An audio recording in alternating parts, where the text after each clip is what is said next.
اعوذ باللہ من الشیطان الرجیم، بسم اللہ الرحمن الرحیم۔ معزز خواتین و حضرات، سامعین و ناظرین، السلام علیکم ورحمۃ اللہ وبرکاتہ۔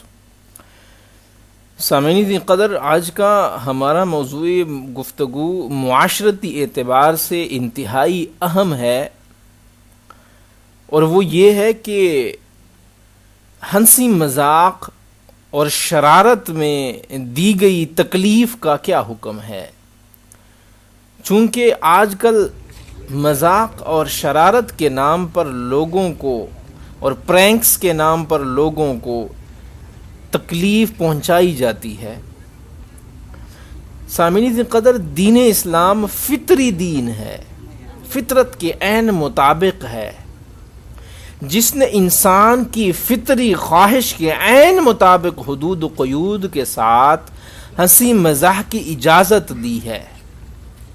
مزاح، زندہ دلی اور خوش طبعی انسانی زندگی کا ایک خوشکن عنصر ہے، اور جس طرح اس کا حد سے متجاوز ہو جانا نازیبا اور مضر ہے، اسی طرح اس لطیف احساس سے آدمی کا بالکل خالی ہو جانا بھی ایک نقص ہے، جو بسا اوقات انسان کو خشک بنا دیتا ہے، اور بسا اوقات ہم نشینوں اور ماتحتوں کے ساتھ اگر لطیف اور مزاح کا برتاؤ نہ کیا جائے تو زندگی کی مسرتیں غائب ہو جاتی ہیں، اور لطافت و ظرافت اور مزاح کا جو برتاؤ ہے وہ ہم نشینوں اور ماتحتوں کے لیے بے پناہ مسرت کے حصول کا ذریعہ بھی ہوتا ہے، اور بعض اوقات عزت افزائی کا باعث بھی ہوتا ہے۔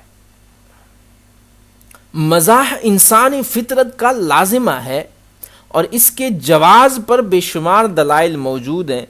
رسول اللہ صلی اللہ علیہ وسلم خود بھی مزاح فرمایا کرتے تھے، لیکن آپ کا مزاح بھی ایسا ہوتا تھا کہ جس میں نہ تو جھوٹ ہوتا تھا اور نہ ہی اس سے کسی کی دل آزاری ہوتی تھی۔ نبی اکرم صلی اللہ علیہ وسلم سے ثابت ہے کہ مختلف مواقع پر آپ علیہ الصلاۃ والسلام نے خوش طبعی اور مزاح فرمایا۔ خشک مزاجی آپ صلی اللہ علیہ وسلم کو پسند نہیں تھی۔ آپ نہیں چاہتے تھے کہ صحابہ کرام رضوان اللہ علیہم اجمعین اپنے مزاج و طبیعت کو ہمیشہ خشک اور بے لذت بنائے رکھیں۔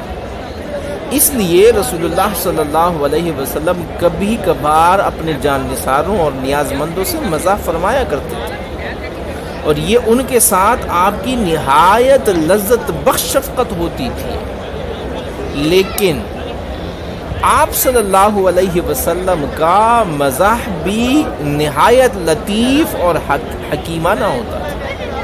حضرت ابو ہریرہ رضی اللہ عنہ سے روایت ہے کہ رسول اللہ صلی اللہ علیہ وسلم نے فرمایا، انی لا اقول الا حقا، قال بعض اصحابہ فإنك تداعبنا یا رسول اللہ، فقال انی لا اقول الا حقا، فرمایا کہ میں حق کے سوا کچھ نہیں کہتا۔ اس پر بعض صحابہ کرام رضوان اللہ علیہم اجمعین نے عرض کیا، یا رسول اللہ صلی اللہ علیہ وسلم، آپ ہم سے مزاح بھی فرماتے ہیں؟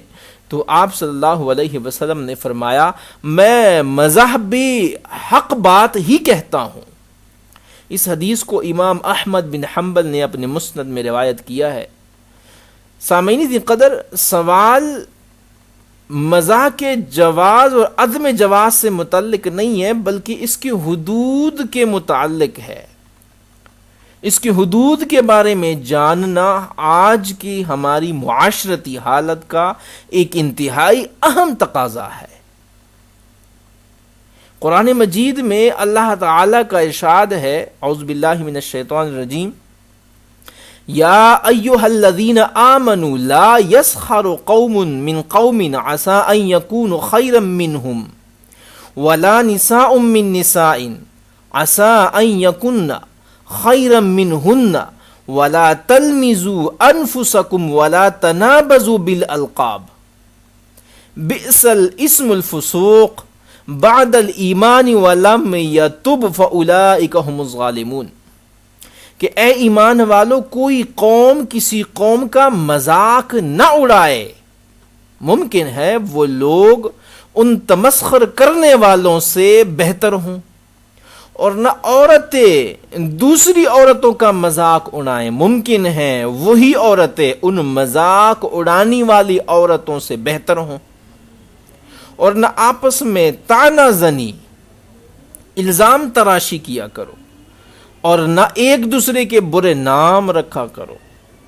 کسی کے ایمان لانے کے بعد اسے فاسق و بدکردار کہنا بہت ہی برا نام ہے، اور جس نے توبہ نہیں کی سو وہ لوگ ظالم ہیں. سورہ الحجرات کی آیت نمبر 11. اس آیت مبارکہ میں اللہ رب العزت نے ایک تو پہلے نمبر پہ قوم کو بطور قوم دوسری قوم کا مذاق اڑانے سے منع کیا.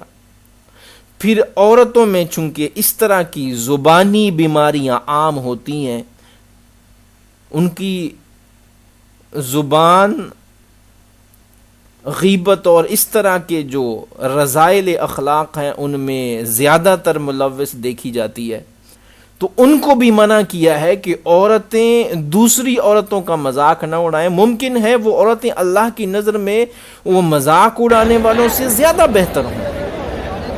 اور پھر طعنہ دینا، کسی کے اوپر الزام لگانا، الزام تراشی کرنا، اور ایک دوسرے کو برے ناموں سے پکارنا، برے القاب دینا. اور جب ایک دفعہ ایک بندہ مسلمان ہو گیا ہے، اس کے بعد اس کو فاسق کہنا، بدکردار کہنا، قرآن مجید کہہ رہا ہے کہ یہ کتنا ہی برا نام ہے. رسول اللہ صلی اللہ علیہ وسلم نے مزاح کے آداب کا ذکر کرتے ہوئے فرمایا: لا تماری اخاک ولا تمازحه ولا تعده موعدا فتخلفه. اپنے بھائی کو ہنسی مذاق کر کے ناراض نہ کیا کرو، اور اسے اذیت نہ دو، اور نہ ہی اس سے وعدہ کر کے وعدہ خلافی کرو. سنن ترمذی میں یہ حدیث مبارکہ درج ہے. اب یہ جو اللہ تعالیٰ اور اس کے رسول اللہ صلی اللہ علیہ وسلم نے ایک طریقہ کار اور احکام دے دیے ہیں، ان روایات کی روشنی میں معلوم یہ ہوا کہ ایسے دل لگی اور مزاح جس میں کسی کی دل شکنی اور ایذا رسانی کا کوئی پہلو نہ ہو اور نہ ہی اس کی نیت ہو، تو شریعت میں تفریح تباہ کے طور پہ اس کی اجازت ہے. لیکن اس کے برعکس ایسا مزاح جس میں طنز کرنا، مذاق اڑانا، کسی کی عزت نفس کو مجروح کرنا، فحش گالیاں دینا، فحش گوئی وغیرہ، یہ پہلو اگر شامل ہوں تو شریعت اسلامی میں یہ ممنوع ہے. اس کا مرتکب گنہگار ہے، اور کوئی شخص یہ جو ممنوع امور ہیں اس کا مرتکب ہو تو اللہ تعالیٰ سے معافی مانگنی چاہیے. اس کے مزاح سے جن لوگوں کی دل آزاری ہوئی ہے، اگر وہ زندہ ہیں تو ان سے بھی معافی مانگنی چاہیے. اگر ان میں سے کچھ فوت ہو چکی ہیں تو ان کا معاملہ پھر اللہ تعالیٰ پہ چھوڑ دے، اور آئندہ ایسے مذاق کرنے یا مزاح کرنے سے اجتناب کرے.